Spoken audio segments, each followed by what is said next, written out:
todos, bem-vindos a esta sessão sobre os fundamentos de segurança informática. Hoje vamos focar-nos num pilar essencial para qualquer organização moderna, a gestão de riscos. Sou o engenheiro António Almeida e irei acompanhar-vos ao longo desta exploração técnica. A nossa apresentação está estruturada em 6 pontos principais. Começaremos com uma introdução aos conceitos básicos, passaremos pela identificação de ameaças, vulnerabilidades e ativos e depois mergulharemos na análise de risco e impacto. Discutiremos também a estratégia de controle e no final teremos um mini questionário para consolidar o que aprendemos. Para começar, o que é a gestão de riscos? Imaginem que a segurança é o destino e a gestão de riscos é o mapa. É um processo contínuo e cíclico que nos permite identificar, avaliar e controlar ameaças.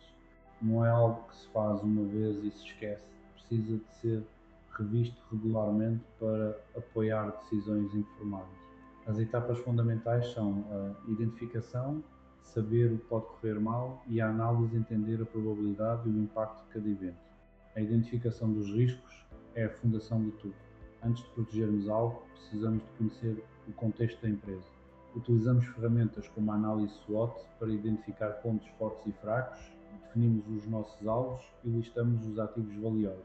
Só depois desta contextualização é que conseguimos apontar as ameaças, que são os eventos externos nocivos, e as vulnerabilidades, que são as nossas fraquezas internas que podem ser exploradas. Vamos detalhar as ameaças. Elas são eventos que comprometem a segurança e podem ser classificadas em 3 grandes grupos: naturais, como inundações; humanas, que vão desde erros por negligência até crimes cibernéticos; e tecnológicas, como falhas de sistema.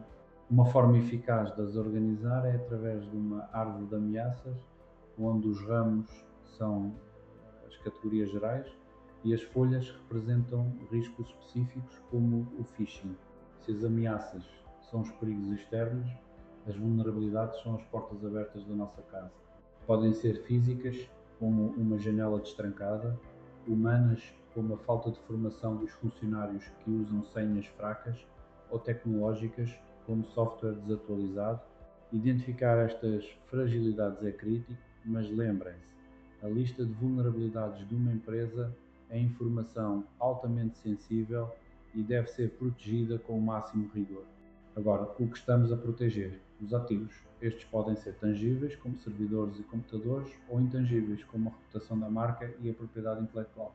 Medir o valor de ativos intangíveis é um desafio, pois um dano na confiança do cliente é difícil de quantificar. Para simplificar, utilizamos tabelas de escalões que nos ajudam a aproximar o valor sem entrar em cálculos infinitamente complexos. Com os ativos, ameaças e vulnerabilidades identificados, passamos à análise de risco e impacto. A análise de risco determina quão provável é um dano ocorrer, podendo ser quantitativa, usando números e valores financeiros, ou qualitativa, usando níveis como baixo ou alto. Já a análise de impacto foca-se em entender como a interrupção de atividades essenciais afeta o negócio, sendo a base para os planos de continuidade e gestão de crises. Na análise quantitativa, tentamos traduzir o risco em números. Usamos a fórmula R igual a V vezes P, onde R é a probabilidade anual de ocorrência, V é o grau de vulnerabilidade e P é a frequência média da ameaça. A partir daí, calculamos o Annual Loss Exposure, que nos dá a perda média esperada em euros por ano. Este valor é fundamental para decidirmos se o custo de uma medida de segurança compensa o risco. Vejamos um exemplo prático: um data center de 300 mil euros situado abaixo de uma cantina. Sabemos que incêndios graves ocorrem a cada 100 anos, P igual a 0,01, e que a localização e o sistema de extinção por água aumentam a vulnerabilidade, P igual a 2. O cálculo resulta num AL de 6 mil euros por ano. Isto significa que, teoricamente, qualquer investimento em proteção que custe menos de 6 mil euros anuais é financeiramente justificável.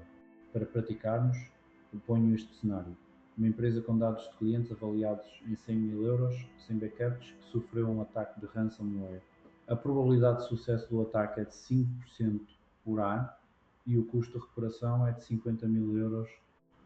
Como calcularíamos a exposição anual à perda neste caso específico? Aqui está a solução, a probabilidade P é 0, 0,5, a vulnerabilidade V é 2, devido à falta de backups e de um plano de recuperação. Isso dá-nos um R de 0, 1. O impacto total combina o valor dos dados e o custo de recuperação, somando 150 mil euros. Multiplicando o impacto pelo R, chegamos a um alvo de 15 mil euros. Este é o valor que o risco representa anualmente para a empresa. Nem sempre temos números exatos e é aí que entra a análise qualitativa. Ela baseia-se no julgamento de especialistas e é ideal para situações com poucos dados históricos. O processo envolve reunir uma equipa multidisciplinar, classificar a probabilidade e o impacto em escalas como baixa ou alta e, finalmente, cruzar esses dados para definir prioridades de segurança. Para que a avaliação qualitativa seja eficaz, o coordenador deve garantir a participação de todos e manter a neutralidade. O objetivo é transformar opiniões subjetivas numa estrutura lógica. Uma dica útil é usar fórmulas simples, como risco igual a probabilidade mais impacto, para que o resultado final seja transparente e fácil de comunicar a toda a organização. Um conceito vital é a BIA Business Impact Analysis. Nem tudo numa empresa tem a mesma importância. A BIA ajuda-nos a separar as atividades primárias, que geram valor direto, das atividades de suporte. Com esta análise top-down, conseguimos identificar quais os processos que, separarem, causam danos críticos, permitindo-nos priorizar a sua proteção acima de tudo o resto. Ligado à BIA, temos o TAR tempo-alvo de recuperação. No fundo, a resposta à pergunta: quanto tempo podemos ficar parados antes que a situação se torne catastrófica? O TAR deve considerar perdas financeiras, obrigações legais e reputação. É um equilíbrio entre a necessidade de rapidez e os custos de manter sistemas de recuperação ultra rápidos. Depois de analisar, temos de controlar. Os controlos podem ser preventivos, como firewalls que impedem o ataque, detectivos, como antivírus que avisam que algo entrou, ou corretivos, como backups que recuperam os dados. A escolha deve ser equilibrada, considerando os recursos da empresa e os princípios de confidencialidade, integridade e disponibilidade. Toda esta estratégia deve estar integrada numa arquitetura de segurança. Pensem nisto como o projeto de um edifício. Define zonas de segurança, funções e dispositivos de forma coerente. Uma boa arquitetura não é algo que se adiciona no fim. Deve ser planeada desde o início de qualquer projeto e a estar alinhada com os objetivos estratégicos da empresa. Para gerir o controle de forma inteligente, usamos mapas de risco num gráfico de 2 dimensões, colocamos a frequência no eixo X e o impacto no eixo Y. Isso cria 4 quadrantes: riscos de baixo impacto e frequência podemos aceitar, de alto impacto mas baixa frequência podemos transferir para um seguro de alto impacto, e frequência devem ser reduzidos ou evitados a todo o custo. A segurança não se constrói num dia, é um modelo de maturidade. São 7 degraus que começam nas políticas e normas, passam pela implementação e consciencialização dos utilizadores e terminam na auditoria e validação constante. É uma progressão lógica, onde cada etapa fortalece a anterior, garantindo que o investimento em segurança evolui com a própria empresa. Um dos maiores desafios é justificar o investimento em segurança, já que o retorno à ROI não é óbvio. Usamos o cálculo do Aleb para mostrar a redução da exposição à perda. Se uma medida reduz a nossa vulnerabilidade de V para VC, podemos calcular quanto dinheiro estamos a deixar de perder anualmente, o que torna a conversa com a administração muito mais clara. Voltando ao nosso exemplo do data center, se trocarmos o sistema de água por um de CO2, a vulnerabilidade desce significativamente porque o gás não estraga os equipamentos. A nova probabilidade R passa para 0,013, o que resulta numa redução da perda esperada à leve de 3.900 euros. Se o custo anual deste sistema de CO2 for inferior a este valor, o investimento está justificado. Para testar o que discutimos até agora, vamos a um pequeno questionário. Vejam estas 3 questões. o que não é um princípio fundamental. Aqui é comparada a fortaleza da informação. E quais são os princípios da sobrevivência da informação? Pensem um momento antes de passarmos às respostas.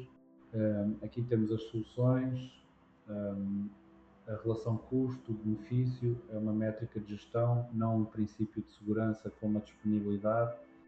A fortaleza da informação é o modelo clássico comparado a um castelo medieval com muralhas.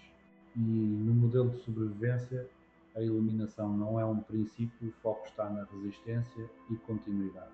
Segunda parte do questionário: qual é a primeira etapa da gestão de riscos? Qual é o papel do coordenador na análise qualitativa e o que significa a sigla TAR? Estas questões tocam nos pontos operacionais que discutimos anteriormente. As respostas corretas são: a gestão começa sempre pela identificação dos riscos. O coordenador é um facilitador que garante a participação e organização do grupo. E o TAR, como vimos, é o tempo máximo aceitável para recuperar uma função crítica antes que o impacto seja insustentável. Para quem quiser aprofundar estes temas, deixo aqui uma lista de bibliografia recomendada. Estes livros cobrem desde os princípios básicos até à visão executiva da gestão de riscos e cibersegurança, incluindo obras muito recentes de 2024 que abordam os desafios atuais. Chegamos ao fim da nossa sessão. Espero que esta visão sobre a gestão de riscos tenha sido esclarecedora. Deixo aqui os meus contactos para qualquer dúvida ou comentário adicional que queiram fazer. Muito obrigado pela vossa atenção.